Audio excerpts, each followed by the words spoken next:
Well,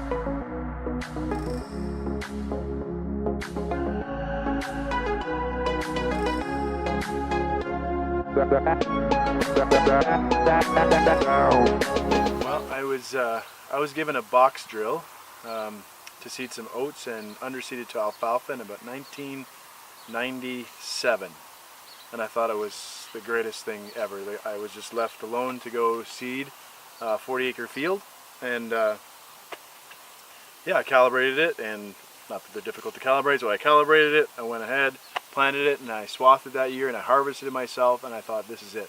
And I just fell in love with farming, and long story short, and that's what, 22 years now, 23 years.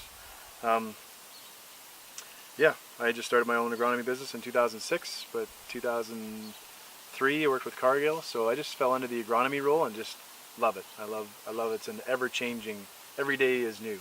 There's plan A, plan B, plan C, plan D, and I love just bobbing and weaving with the season. So yeah, I love marrying the science with logistics, science with practicality, and the people. I mean, just the people you work with. These are really big decisions, and we just do them with the best information we have possible, and we never know what's coming ahead. We don't know because weather can change everything. But yeah, I love the people, love working in this industry, and it's just, yeah, I just wake up, live and breathe it. Yeah. The PRS technology, there's a number of benefits, and where do you start? I mean, originally what drew me was the ability to model. So specifically, if I want to change bulk density, it'll show me what sort of yield impact that will have, both on nutrients and both on yield, right? So I can change your bulk density, I can change the pH, and that'll show me what sort of impact that has. So should I start liming or should I not? I can look at a cost-benefit analysis right away. So I love those analytics, I love matching those economics in there.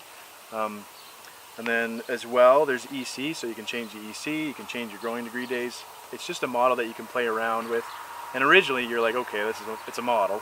But then you start, backcasting and start, referencing what did the cropcaster predict? How much rainfall did we get?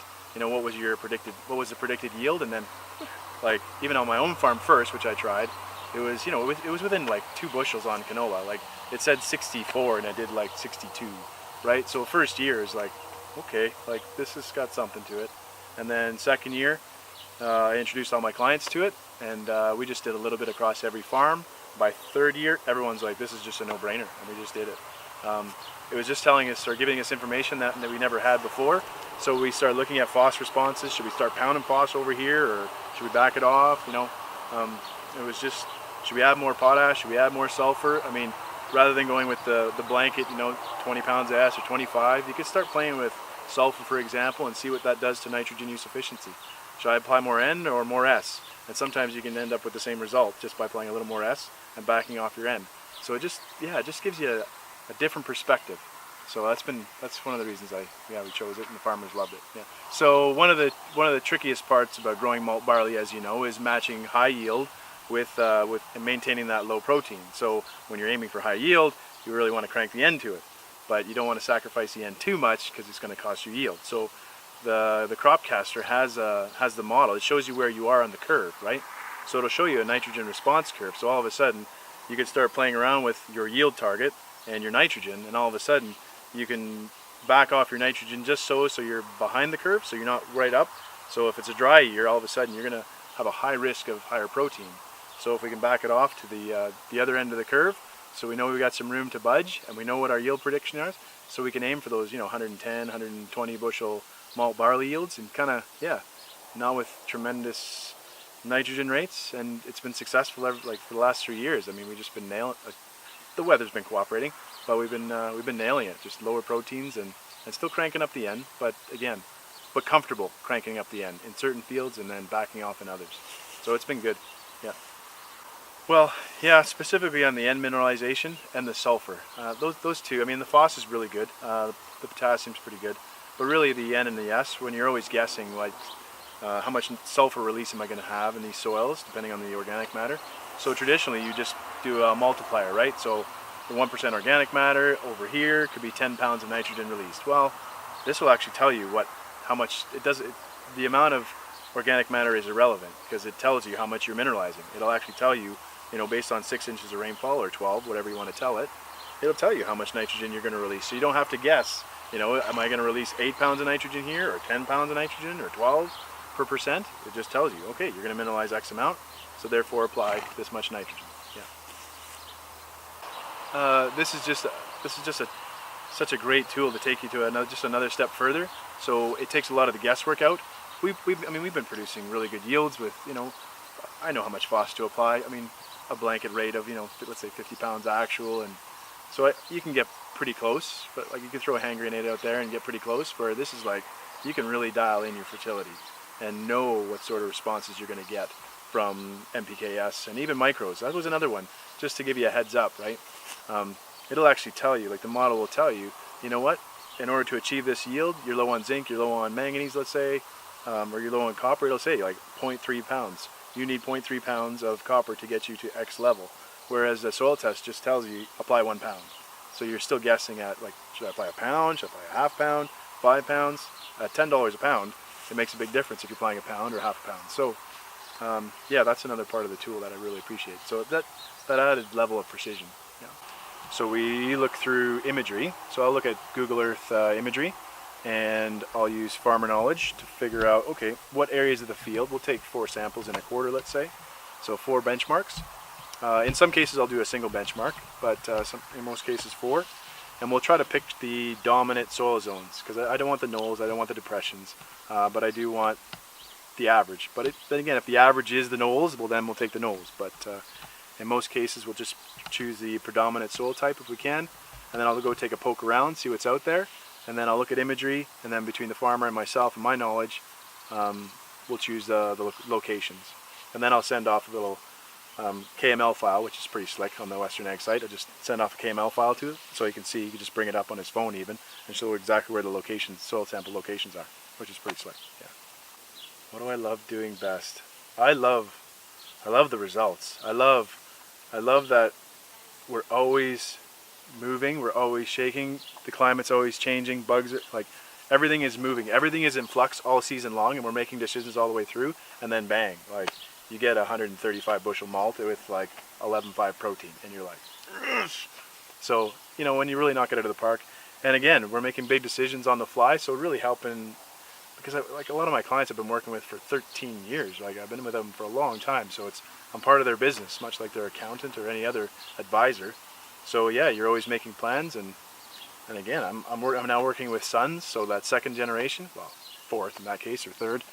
So I'm working with that next generation now, so just watching them and coaching them through.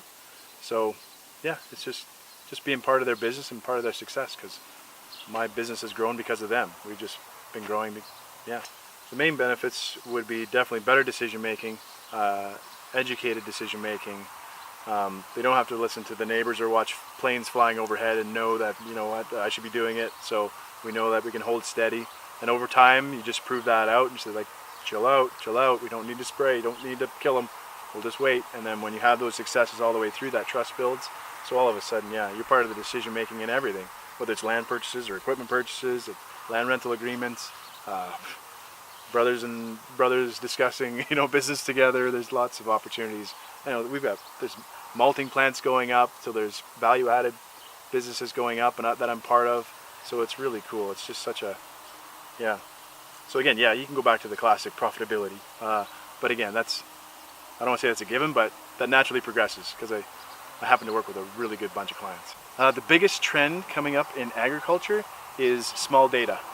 Yeah, small data. Our ability to actually create analytics to draw solutions from all this imagery and drones and like all this stuff and data layers that we use, they're great. However, having the analytics and the mathematics behind them to say, if this, then that, to provide a solution, whether it's drainage, whether it's a VR or a zone map, or whether it's, yeah, just doing things differently, managing your inputs differently.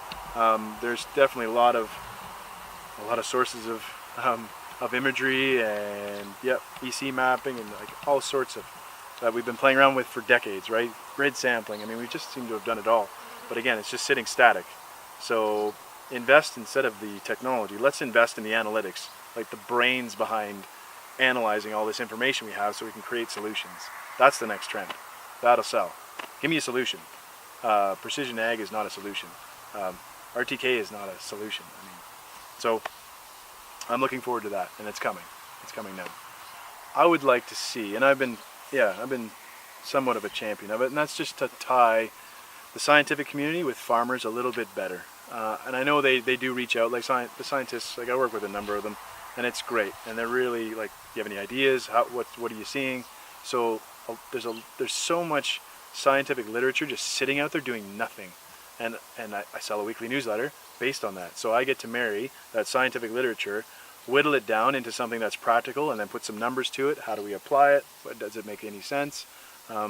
So that itself, I'd like to see. That's what needs to change, because we got some really brilliant minds across Western Canada, across the world, that we can tap into, and they're all talking to each other and, you know, refereeing each other's papers. But let us in, right? Let us in, and we'll bring you in.